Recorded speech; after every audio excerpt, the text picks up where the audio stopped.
राज्य के नीति निर्देशक नीति निदेशक या आर्टिकल 36 से लेके 51 तक मौलिक तो खत्म नहीं हो गया। हाँ, मौलिक अधिकार आर्टिकल 35 तक था। अब राज्य के नीति निदेशक तक डीपीएसपी इसको डीपीएसपी चलता है काला चलता है डायरेक्टिव प्रिंसिपल स्टेट काला पॉलिसी। इसमें राज्य के लिए काम दिए गए हैं, क्या क्या काम राज्य करेगा उसके बारे में चर्चा किया गया है। नहीं लिखा है राज्य के नीति निदेशक राज्य नियम में आर्टिकल 36 से 51 तक।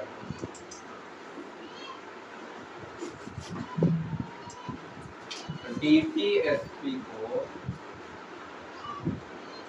भारत आयरलैंड के संविधान से लिया था। कहाँ से? जैसे मौलिक अधिकार कहाँ के संविधान से लिया था? अमेरिका के संविधान से ग्रहण किया था। तो इसको लिया था आयरलैंड के संविधान से। आयरलैंड और आयरलैंड लिया था स्पेन के संविधान से। आयरलैंड के भी पास अपना नहीं था। तो अगर पूछेगा भारत डीपीएसपी का किस देश से ग्रहण किया है तो आयरलैंड से। और आयरलैंड किस देश से लिया था तो स्पेन से। जिस तरह मौलिक अधिकार किसी व्यक्ति के लिए था उसी प्रकार नीति निदेशक तक किसके लिए है? राज्य के लिए। अरे इसी का अंग्रेजी नाम है डीपीएसपी। नहीं क्या बोला? नहीं, डायरेक्टिव प्रिंसिपल स्टेट पॉलिसी अंग्रेजी में नाम लिखते हैं। इसी को शॉर्ट में डीपीएसपी है क्या? तो शॉर्ट में डीपीएसपी कहते हैं।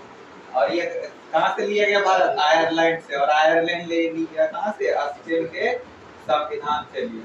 पहले पूछा जा रहा था आयरलैंड तक, यहाँ पूछा जा रहा है आयरलैंड कहाँ से लिया, क्योंकि आयरलैंड भी किसी अन्य देश से ग्रहण किया, ये उसके बारे में भी पूछा जा रहा है। कितना पैसा है तुम्हारे पास रे? बहुत कमा लिया है लगता है शादी भी हम जा रहे हैं। पैसा आ रहा है अकाउंट में। तो आर्टिकल 35 तक पढ़े। आर्टिकल 36 से डीपीएसपी शुरू होता है। आर्टिकल 36 कहता है कि इसमें डीपीएसपी की क्या है? परिभाषा है। ऐसा चार्ज नहीं होता है, 1% ने बढ़ाया जब खराब कर दिया। इसमें डीपीएसपी की क्या है? परिभाषा है। डीपीएसपी क्या है इसके अंदर यह सारा डिटेल आर्टिकल 36 में दिया गया है। आर्टिकल 37 कहता है बाध्य योग नहीं है। बाध्य योग नहीं। बाध्य योग का मतलब हुआ कि इस पे कोई वाद विवाद नहीं कर सकते हैं। जिस प्रकार हम मौलिक अधिकार के लिए कहाँ जा सकते थे? सुप्रीम कोर्ट जा सकते थे। इसमें तो वहाँ सुप्रीम कोर्ट में चाहे हाई कोर्ट गए थे मौलिक अधिकार के लिए, दो ही रक्षक था। तो ज्यादातर तो आर्टिकल 32 के अनुसार सुप्रीम कोर्ट ही जा रहे थे। तो वहाँ जाके वकील क्या करता है? वाद विवाद ही तो करता है। एक दो वकील रहता है, सवाल जवाब करता है, पूछताछ होती है, यही ना होता है। तो इसमें हम अगर डीपीएसपी के अंतर्गत कोई चीज आएगा तो देखो पहले में परिभाषा है, दूसरे में चेतावनी दे दिया कि वाद योग्य नहीं, मतलब न्यायालय नहीं जा सकते हैं। साफ लिखता है न्यायालय नहीं जा सकते हैं, नहीं जा सकते।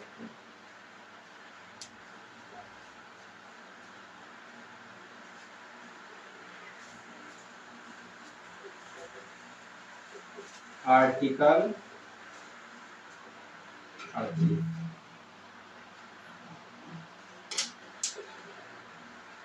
तो कितना तरीके से बनाया गया संविधान। पहले में क्या दिया, डीपीएसपी की परिभाषा दे दिया, दूसरे में तुरंत लिख दिया वाद योग नहीं है। मतलब इसके अंतर्गत जितने भी राज्य के नियम जो भी बनाए जाएंगे, अगर आप न्यायालय जाना चाहते हैं तो यह इसके लिए आप न्यायालय नहीं जा सकते हैं। लेकिन मौलिक अधिकार में अगर आपको कोई दिक्कत होती थी तो उसके लिए आर्टिकल 32 था, संवैधानिक उपचार साफ साफ दिया गया था कि आप कहाँ न्यायालय जाइएगा और आपको संवैधानिक उपचार दिया जाएगा। मतलब जो कानून राज्य सरकार बनाई है, हाँ, अब वो मौलिक अधिकार के अंतर्गत नहीं आता। हाँ, तो वह राज्य के नीति निर्देशक तत्व के अंतर्गत आएगा, तो आप उसके लिए न्यायालय नहीं जा पाइएगा।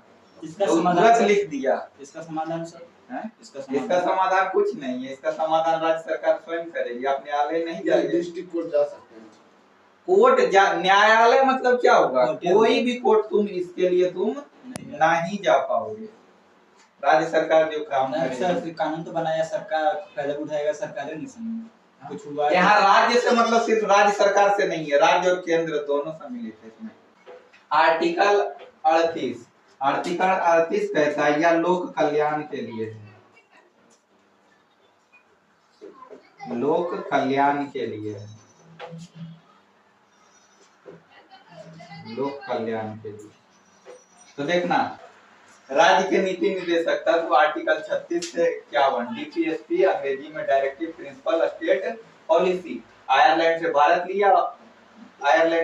लिया है और आयरलैंड अस्टेन से लिया है इसको। आर्टिकल 36 में इसकी परिभाषा है और जस्ट तुरंत इसमें कहा गया है आर्टिकल 37 में कि यह बाध्य योग्य नहीं हो। डीपीएसपी में जो भी चीजें सरकार काम करेगी उसके लिए आप न्यायालय नहीं जा पाइएगा।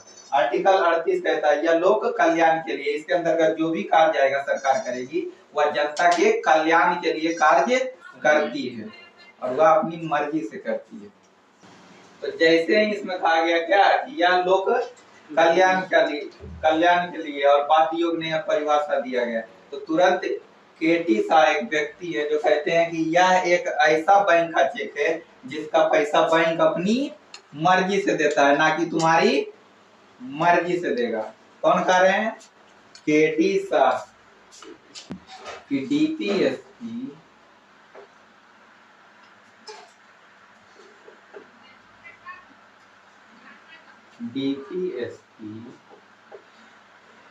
बैंक का एक ऐसा चेक है,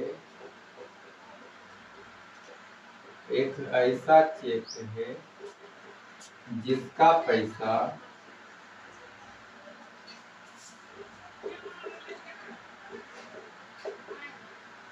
बैंक अपनी मर्जी से देता है। उदाहरणार्थ समझा रहे हैं कि देखो, बैंक में चेक लेके जाओगे किसी का, तो बैंक का क्या काम है, तुमको पैसा दे देना। अगर तुमको पैसा बैंक नहीं देती है तो तुम कहाँ जाओगे, न्यायालय जाओगे। यही ना करोगे कि बैंक पर केस कर दोगे, यार मेरे को चेक दिया गया है तो तुम पैसा क्यों नहीं दे रहे। लेकिन केटी शाह जो कहते हैं, केटी शाह कह रहे हैं कि बैंक का डीपीएसपी जो है बैंक का एक ऐसा चेक है जिसका पैसा बैंक अपनी मर्जी से देता है, अगर वो चाहे तो नहीं भी दे सकता है। तुम कुछ कर सकते हो क्योंकि आर्टिकल 37 तुरंत क्या कह दिया गया, न्यायालय नहीं जा सकते। लेकिन अगर तुम्हारे मौलिक अधिकार का हनन होगा तो तुरंत कहाँ भागोगे, सुप्रीम कोर्ट भागोगे और सुप्रीम कोर्ट तुम्हारे मौलिक अधिकार की रक्षा करेगा। लेकिन इसमें तुम्हारी रक्षा कोई नहीं कर रहा है। आर्टिकल 32 कितना इंपॉर्टेंट था पता चल रहा है, अब उस टाइम नहीं ना पता चला था ढंग से। अब देखो धीरे धीरे जैसे आगे बढ़ेंगे और क्लियर होते जाएगा कि आर्टिकल 32 संवैधानिक उपचार का अधिकार जो है उसको हम क्यों कहे थे कि यह मूल अधिकार को मूल अधिकार बनाने वाला अधिकार है, ऐसा क्यों कहा गया था उसमें, धीरे धीरे पता चलते जाएगा। इसमें जितने आर्टिकल आएंगे सीधा तुमको यही पहले लिख दिया गया कि तुम न्यायालय नहीं जाओगे, कोई भी काम रहेगा इसके अंतर्गत। हमें लोन पैसा जमा किए नहीं देगा तो नहीं जा सकते।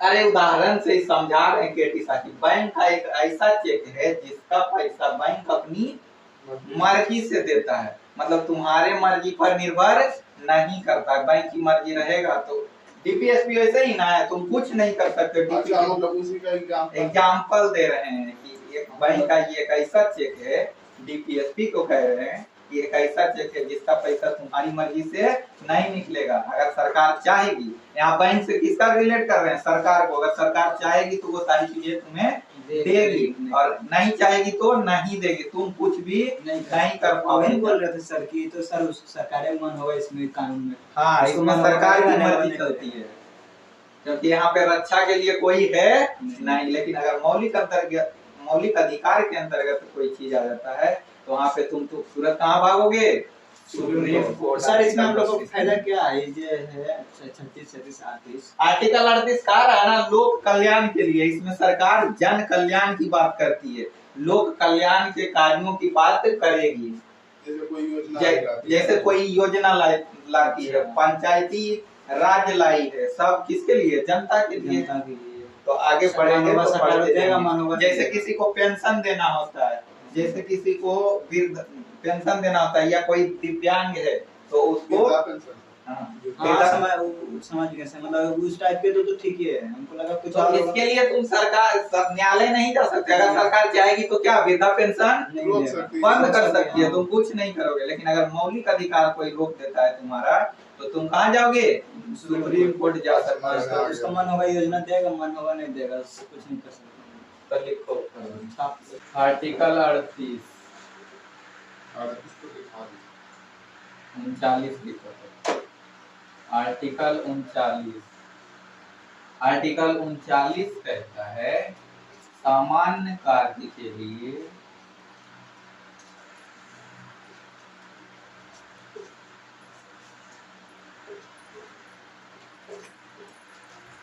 ऐसे लिखाएगा, सामान्य कार्य के लिए समान वेतन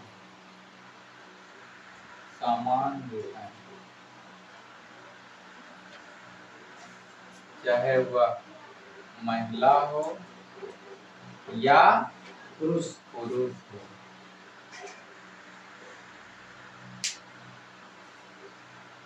ये तो सीधा है, सामान्य कार्य के लिए सामान्य वेतन। महिला हर चीज में सहन शक्ति में तुमसे आगे होना ही चाहिए सर।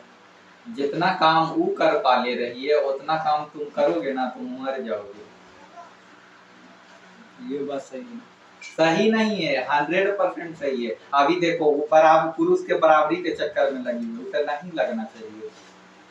उस पर डबल लोड आ चुका है, एक तो घर के भी काम कर रही है और बाहर के भी काम कर रही, बराबरी के चक्कर में। कपड़ा भी देखो, साड़ी तो पहन ही रही है, पुरुष के जींस भी पहन रही है, डबल कपड़ा भी पहन रही है। तुम पहनोगे। देखो यहाँ सामान्य कार्य के लिए सामान्य वेतन कहा है कि अगर कोई महिला और पुरुष एक ही काम कर रही है तो उसे सामान्य वेतन मिलना चाहिए, उसे अलग अलग वेतन नहीं मिलेगा। लेकिन अगर ऐसा नहीं कहीं हो रहा है तो न्यायालय नहीं जा सकते हैं, रोक लगा है ना डीपीएसपी में। आर्टिकल 39 का को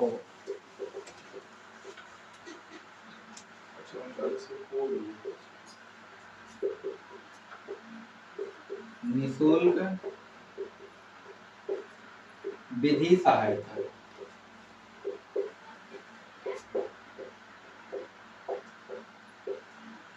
आर्टिकल 39 का को कह रहा है निःशुल्क विधि सहायता। अगर तुम कोई मुकदमा में फंस गए हो, तुम्हारे पास कोई वकील नहीं है या तुम वकील का पैसा नहीं दे पा रहे हो, तो तुम्हें क्या प्रोवाइड किया जाएगा, एक सरकारी वकील दिया जाएगा। किस आर्टिकल के तहत, आर्टिकल 39 के क के तहत तुम्हें क्या दिया जाएगा, एक वकील दिया जाएगा। ये तो आर्टिकल 39 कैसा है कि निःशुल्क विधि सहायता। अगर कोई व्यक्ति अपना केस खुद से नहीं लड़ सकता है, ऐसा प्रावधान है कि तुम खुद से भी लड़ सकते हो, खुद से भी नहीं लड़ सकता है और उसके पास पैसा भी नहीं है, तो कोर्ट क्या करती है, इस आर्टिकल के तहत उस व्यक्ति को एक सरकारी वकील देती है, जो उसका केस जो है क्या करती है, कोर्ट में निःशुल्क में लड़ती है, सरकारी वकील देती है। प्राइवेट वकील करोगे तो क्या लगेगा, पैसा लगता है। इसलिए अब आगे समझ तो में आर्टिकल इस 39 प्रावधान है कि कोई कोर्ट गया है तो पहले दूसरा केस हो वहाँ पर सरकारी वकील उपलब्ध कराएगा उसको ना। हाँ, अगर वो केस अपने से नहीं लड़ पा रहा है, उसके पास पैसा नहीं है, तो कोई तो होना चाहिए ना, क्योंकि कोर्ट में किसकी सुनी जाती है, वकील के तो माध्यम से हम लोग जाते हैं ज्यादातर।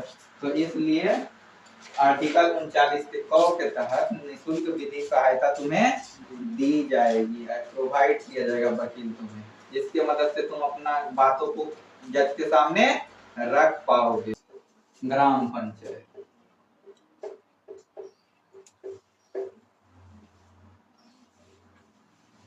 आर्टिकल 40 को जब जोड़ा जा रहा था, तो ग्राम पंचायत की बात जो है सबसे पहले महात्मा गांधी किए थे।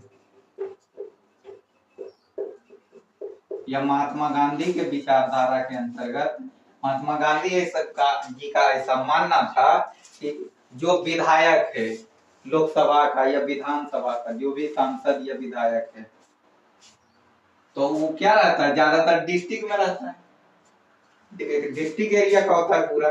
तो उनका ऐसा मानना था कि जो विधायक अगर जीत के जाता है तो वो पूरे एरिया के कार्य क्षेत्र को सही ढंग से सुचारू रूप से आम जनता तक 5 सालों के अंदर उसकी पहुंच सही से नहीं हो पाएगी। इसलिए हमें क्या लाना चाहिए, एक ग्राम पंचायत लाना चाहिए, जिसमें मुखिया हो, वार्ड हो, मतलब लोकल एरिया का एक गवर्नमेंट होना चाहिए, जिसके अंतर्गत लोगों को अपना काम कराने में क्या हो, आसानी हो। ऐसा कौन कर रहे थे, गांधी जी। इसलिए उन्होंने क्या बात कही, ग्राम पंचायत की बात की। ऐसा गांधी जी बोल रहे थे, लेकिन अंबेडकर जी का मानना था, डॉक्टर B.R. अम्बेडकर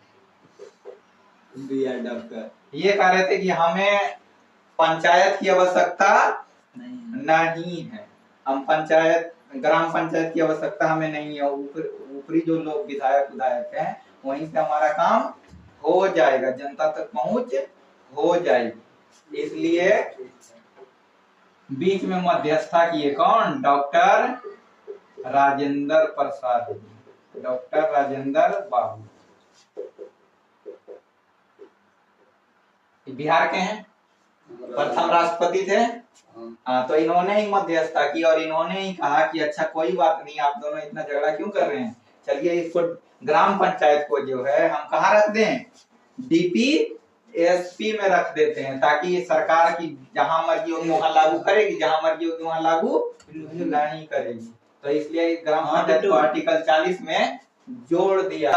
तुम अपने स्तर, गांव के स्तर को देख रहे हो कि तुम्हारा मुखिया काम नहीं कर रहा है, लेकिन अदर कई जगह के मुखिया देखोगे तो बहुत पूरा चमकैले ग्राम पंचायत लेवल के जो भी चुने गए प्रतिनिधि बहुत अच्छे काम कर रहे हैं।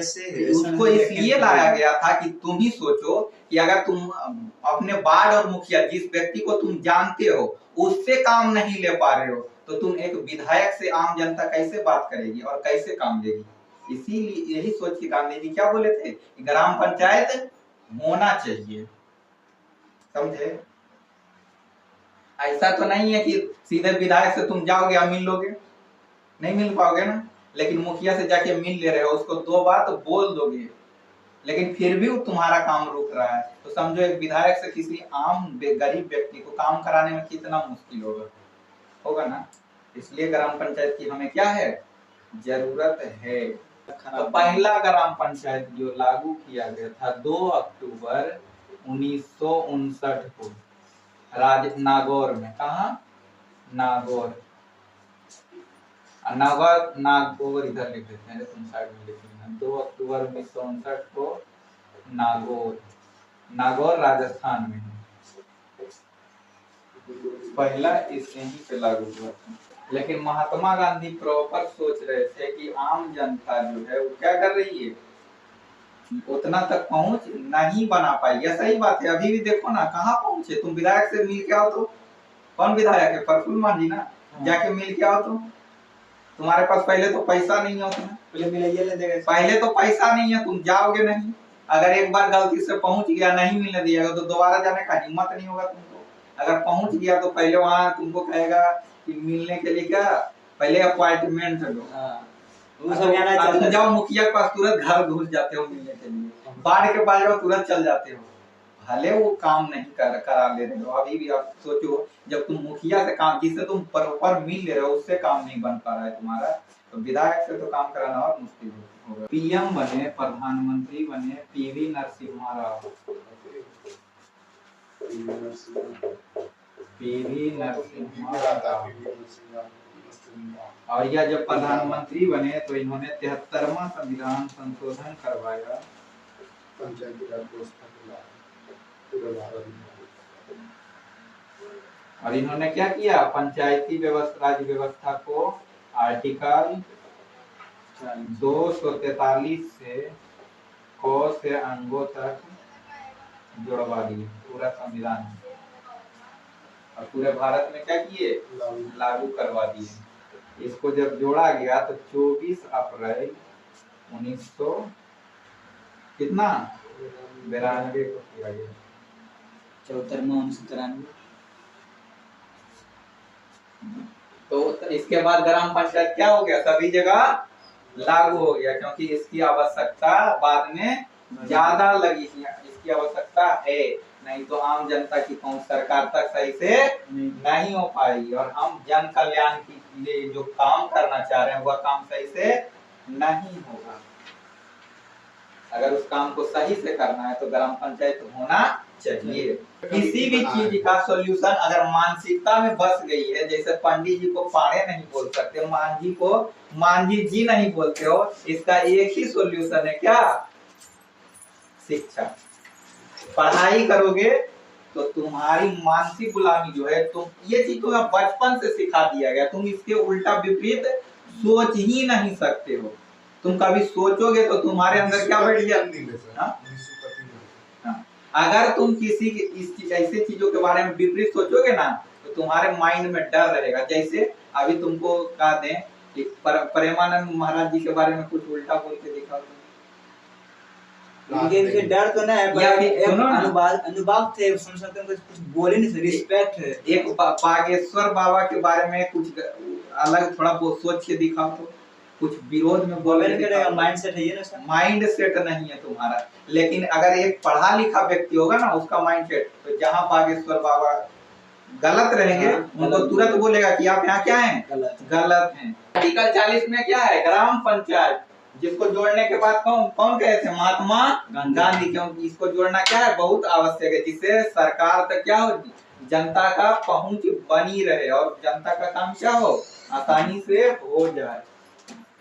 लेकिन डॉक्टर भीमराव अम्बेडकर क्या कह रहे थे कि इसे नहीं जोड़ना है, ऐसे ही काम हो जाएगा। मध्यस्थता करके डॉक्टर राजेंद्र बाबू इन्होंने कहा कि हम इसे संविधान में कहीं और नहीं जोड़ सकते, तो कहाँ जोड़ देते हैं, डीपीएसपी में जोड़ देते हैं।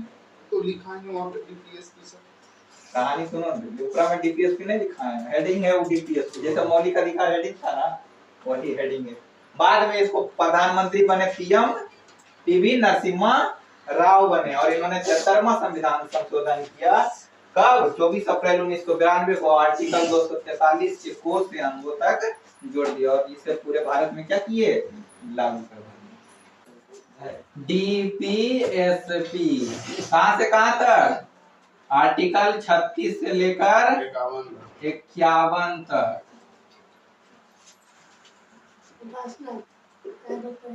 अरे शांत रहो ना 2 मिनट। आर्टिकल 36 में बोलो क्या था, डीपीएसपी की परिभाषा थी। आर्टिकल 37 में बोलो क्या था, न्यायालय नहीं जा सकते हैं। आर्टिकल 38 बोलो, लोक कल्याण के लिए, लोक कल्याण के लिए, या लोक कल्याण के लिए, जन कल्याण का कार्य सरकार डीपीएसपी के अंतर्गत करेगी। आर्टिकल 39 में बोलो, समान कार्य के लिए समान कार्य के लिए समान वेतन या कुछ भी मतलब वेतन। चाहे महिला हो या पुरुष पुरुष हो, मेल या फीमेल। आर्टिकल 39 का को था 39 रुपये। निःशुल्क विधि सहायता। हमें अगर पैसा वैसा नहीं है तो हमारे सरकार हमें निःशुल्क विधि सहायता हमें सरकार देगी या कोर्ट देगी। आर्टिकल 40 ग्राम पंचायत की बात आर्टिकल 40 करता है।